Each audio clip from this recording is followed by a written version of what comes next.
Okay, here we go. About yesterday lab, if you haven't finished the filter or pagination, it's okay, because today's topic is not related to yesterday topic at all, right? So if we have time, we will go back on the lab later, maybe in the afternoon. But right now, let's focus on it. It's very important. This is a required filter for your final project, right? So where am I? So here's the learning portal for today. Night. Okay. And where's that? Wow, it's not really updated. Let me ask Bina. Can you reset the?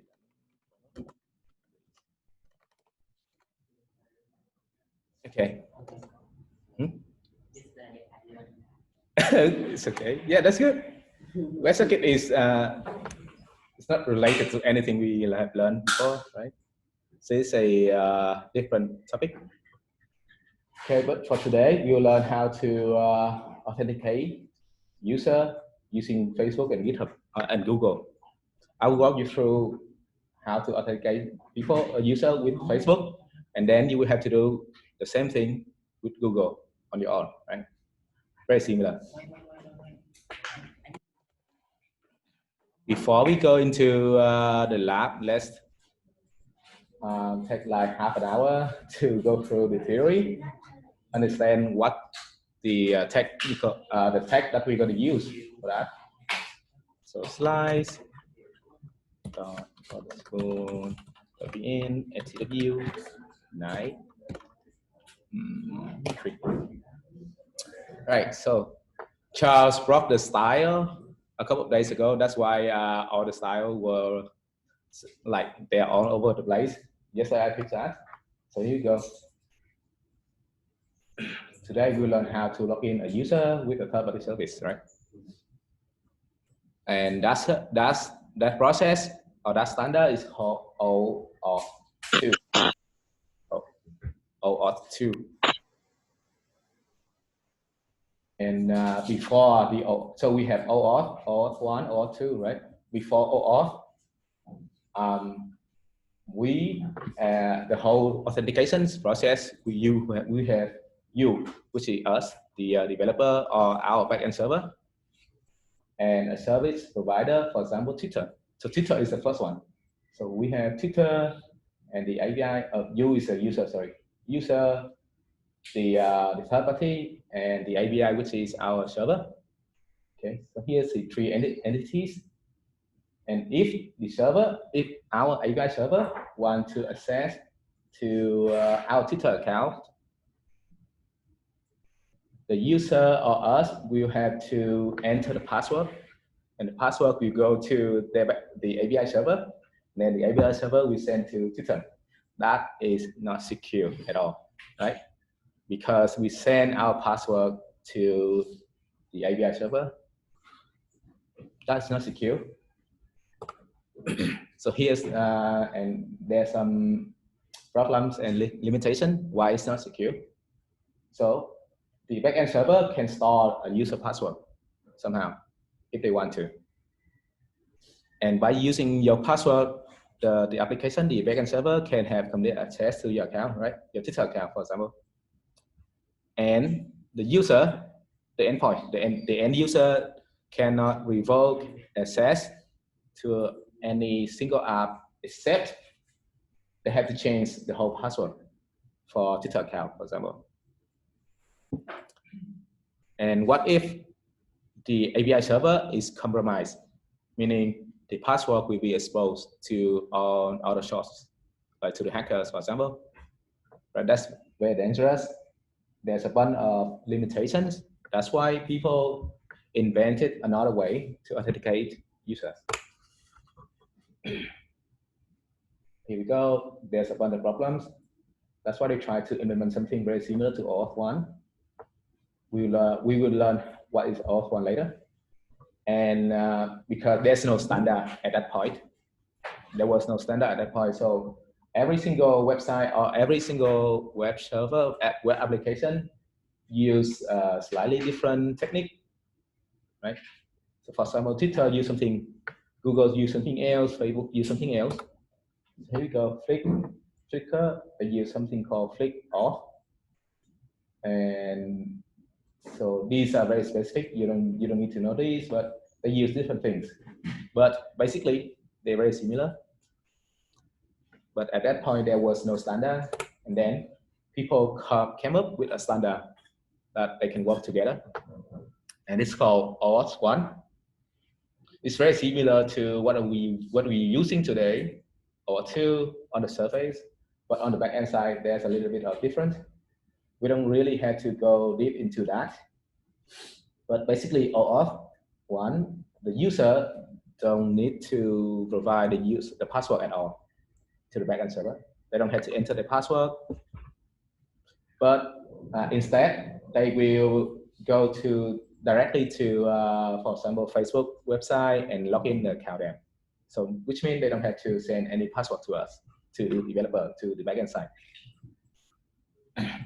So that works very similar to Oauth 2, but the difference is behind the scene, Oauth 1 use a very special token, or you can say a side request. It's very hard to use for developers. And then people invented Oauth 2, which is very friendly for developers to use, right? There's not much big difference. There's not a big difference between Oauth 1 and Oauth 2. It's just Oauth 2, we send a request.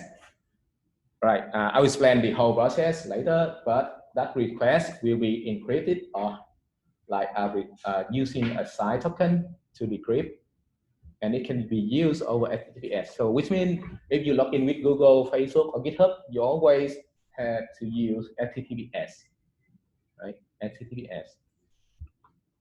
And today we will run our server on HTTPS as well. No more HTTP. It's not secure. It's not encrypted.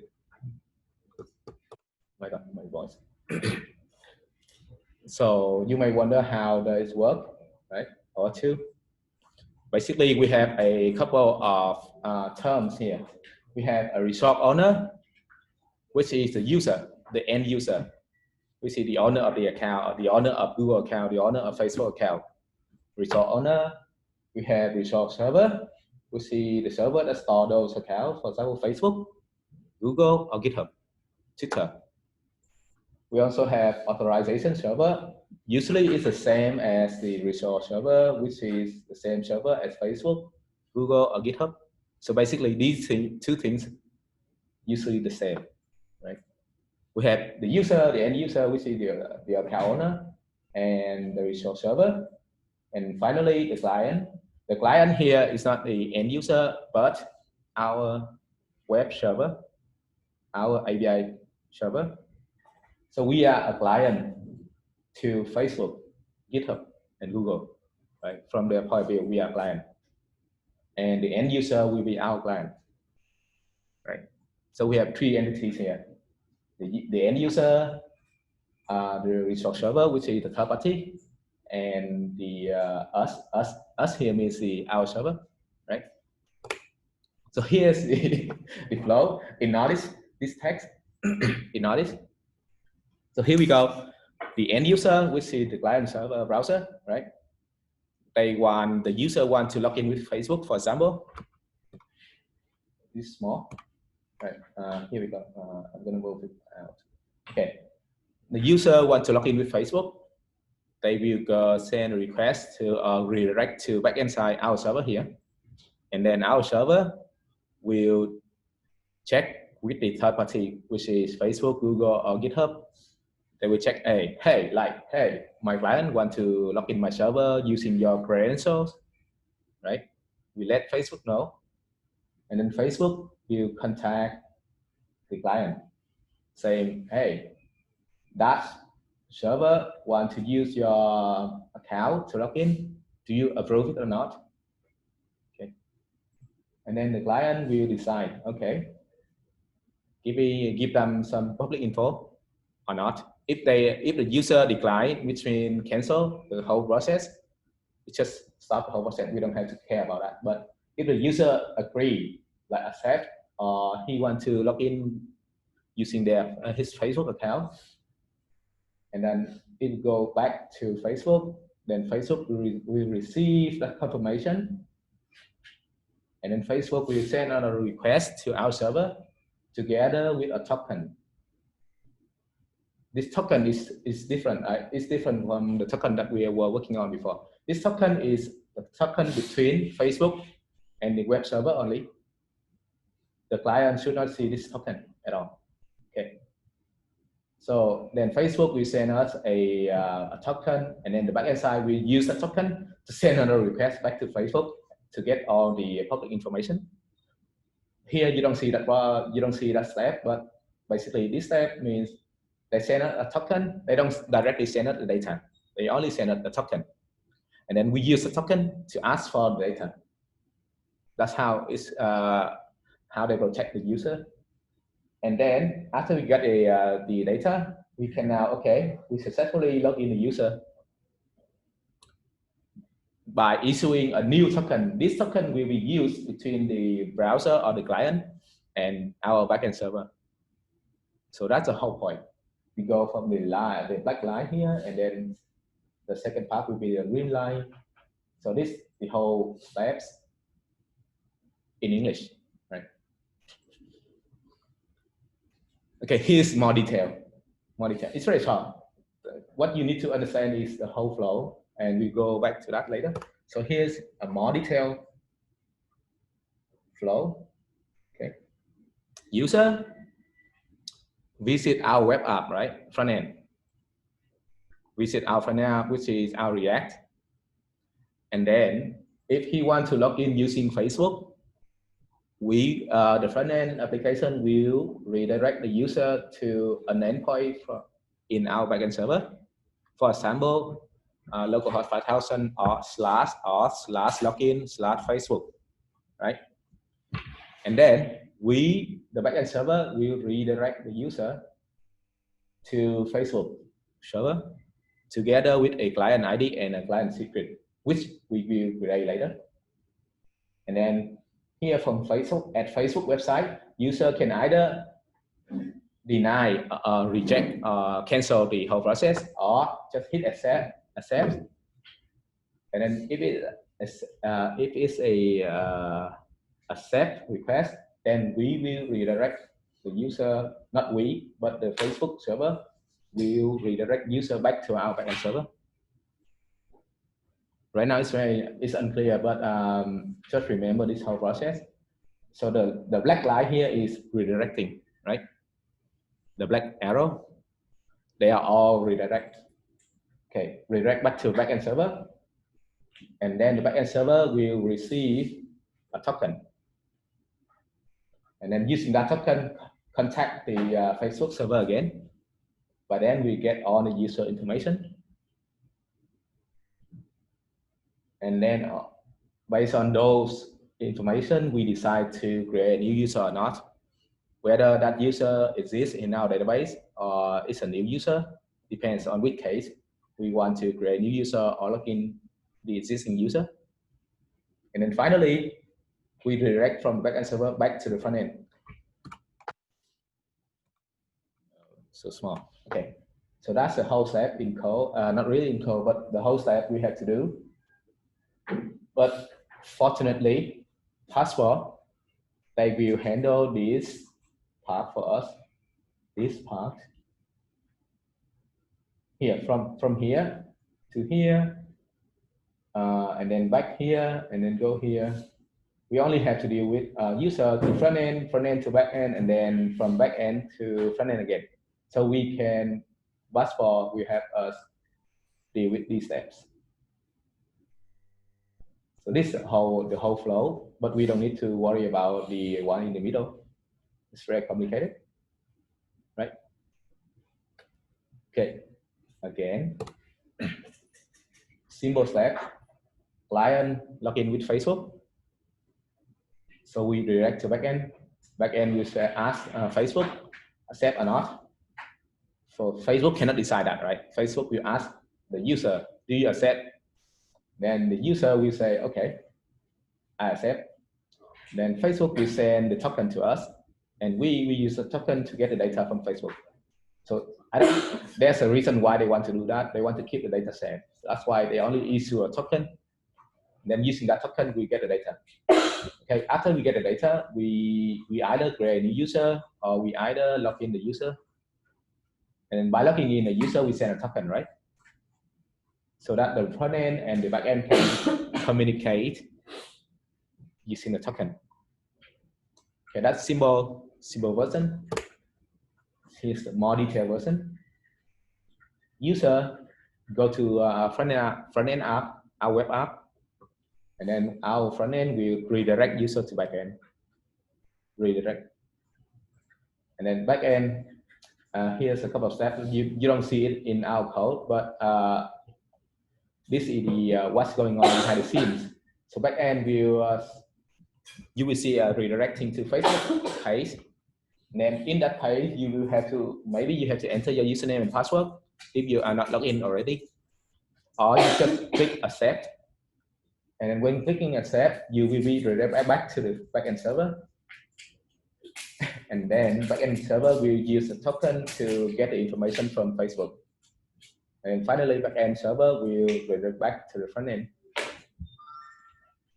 Right, do you have any question about this flow? It may look complicated, but in code, you only have to do user front end, which we don't have to do today. Front end to backend server, same thing. We don't have to do anything today. We only have to deal with the backend server endpoint here, and then we have to redirect backend to the front end. Maybe not really. Yeah.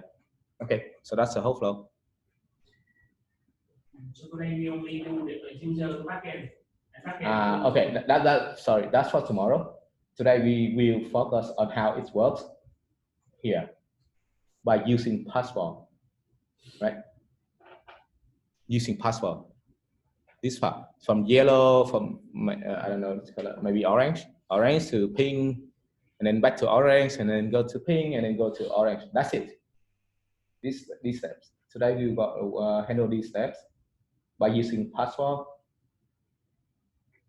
You may not see these redirecting in the code, but if you try to test it your browser, you will see this. All right. So here's how the whole flow will work. So I have an example here already. Hang on. Okay, Airbnb clone. Yeah, check out test and there, right? So you will have to do something like this: HTTPS localhost 5000 auth, and then Facebook, and then login, right? Hit enter. So if we log you in, because I already logged in on my Facebook, and I hit something called remember. So I had to hit accept again, and every time I log in, Facebook will return something like this for us. So I'm not here, but this is the data inside my database. But basically, Facebook will return an object for us, and that object includes first name, last name, profile picture, email, and Facebook ID. Those kinds of public information.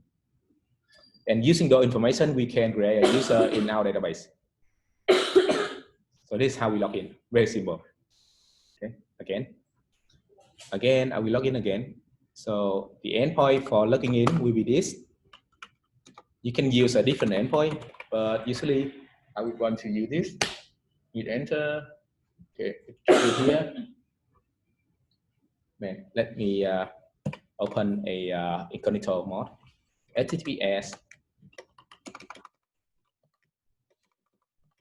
localhost 5000 auth Facebook login. So here it will ask me my username and email account, right? So here I click this, hit login. As you can see, this is Facebook website, and Facebook will return something like this. Not here, this data in our database. I didn't consider what Facebook returned, but basically based on the token, as you can see here, this is a token that Facebook returned us, right? And using this token, we will send that to Facebook, and Facebook will return an object, like an object. That object includes public information, and using those public information, we create user, like so. So here, if you check my database, you see a new user with a real email address, right? Which I just created at 3 a.m.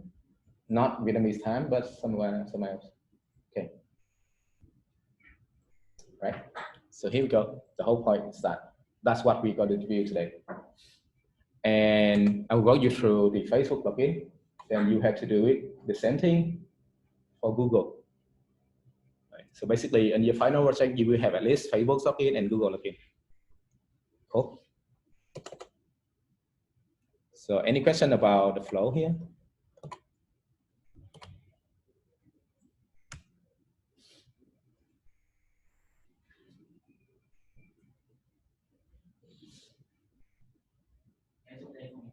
Yeah.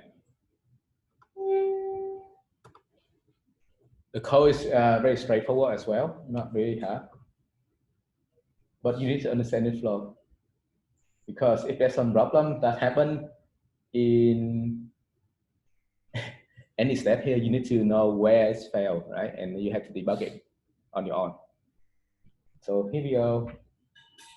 5-minute break and try to remember the steps. You don't have to learn by heart. Try to visualize how it works in your head. Right? 5-minute break, guys. And then in the afternoon, if we have time, we will learn more about class, right?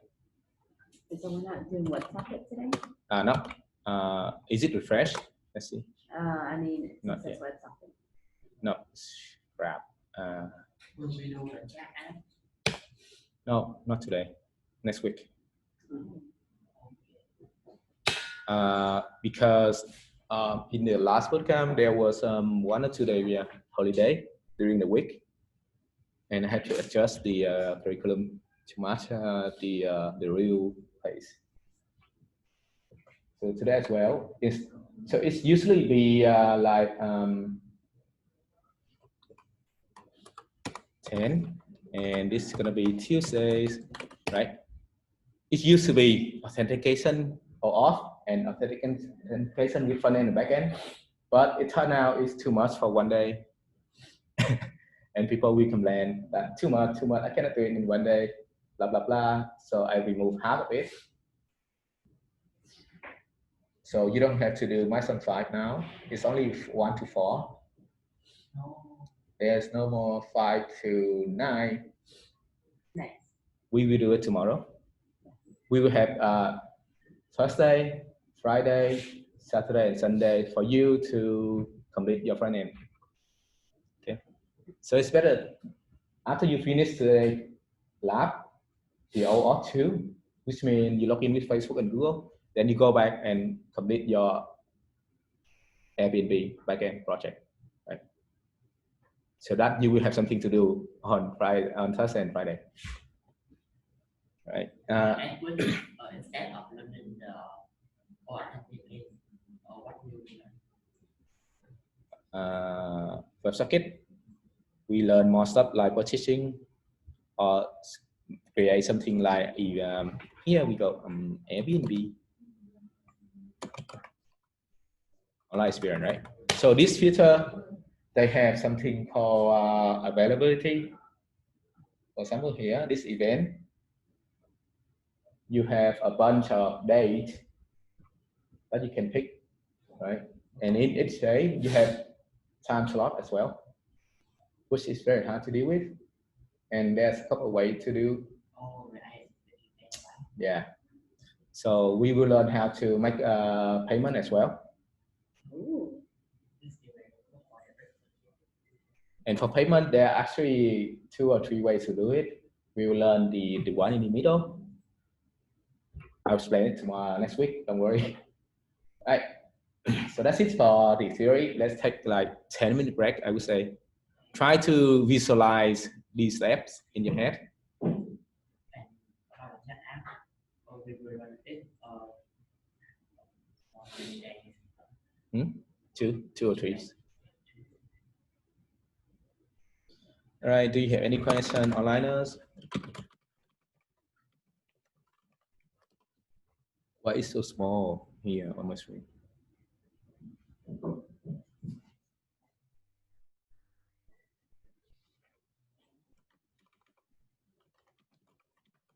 Come back at 10:50.